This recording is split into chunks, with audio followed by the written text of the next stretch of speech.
মাথা তুমি নিয়ে চলে যাও, বেকার এখানে আনুনি। এটা কুরবানির হাট, এটা কুরবানির হাট। এখানে যে কিনবে সে কাটার জন্য কিনবে। তাই তোমাদের মাথা তুমি কাটার জন্য, এখানে এটা কাটার জায়গা, এখান থেকে কিনলি সে কাটবে। তাহলে তোমাদের মাথা যে গেলে তোমরা ঘরে নিয়ে গিয়ে পুজো করো, বেকার এই মাঠে আনুনি। মাঠে আনলি আর তোমরা এটা যেহেতু তোমাদের মাথা যে গেলে, তাহলে তোমরা কেন হাটে বেচতে এনেছো? এটা তোমরা বেচে চলে যাবে, আধ ঘন্টা পরে পুলিশ এসে আমাদের ধরবে যে কিনবে, তাই তার টাকা ফিরি না, আমরা খাবো না কেউ, তাও অসুবিধা নেই। কিন্তু নমস্কার বাংলাবাসী, অনেক ভিডিও দেখেছি, অনেক ভিডিও বানিয়েছি।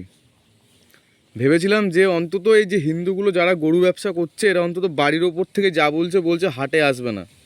কিন্তু এখানে দেখছি এ বোকাচোদা হাটে চলে এসছে। আর একে মুসলমান ভাই একে বলছে যে তোমার গরু আমরা নেব না, আমরা গরু খাবো না, গরু খাওয়া ছেড়ে দেবো। আর এ চুদির ভাই বেচার জন্য ছটপট করছে ওদের হাটে। ভিডিওটা একবার দেখুন। এর মতন মাদারচোদ এই দুনিয়ায় একটাও নেই। শুধু এর মতন এই প্রতিটা বোকাচোদা এই যে কটা এই কারবার করে বেড়ায়। আর এরা আবার বলছে যে আমরা গরু ব্যবসায় করব, গরু ব্যবসায় করতে আমাদের সরকার বলেছে। কোন সরকার বলেছে তোদেরকে? মোল্লা সরকার বলে গেছিলো গরু ব্যবসায় করতে? তো কোন বাবা বলেছে? সরকার দায়ের জন্যে তোরা আর তোদের গরু যদি রাখতে না পারিস, গরুগুলো আমাদের দিয়ে যা, আমার ঠিকানা আমি তোকে বলে দিচ্ছি, আর তোরা বিষ খেয়ে মরে যা।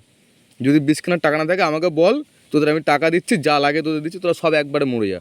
না হলে ট্রেন ধর আর বাংলাদেশ যা। এটা ভারতবর্ষ, এটা বাংলাদেশ না। এখানে মোল্লাদের কাছে গরু বেচা যাবে না। আর দেখেছিস তো ভারতবর্ষের মুসলিমরা ওরা নিজেরাই গরু নেবে না বানা, তোরা কী করে বেচবি? কুলাঙ্গার হিন্দু শালা।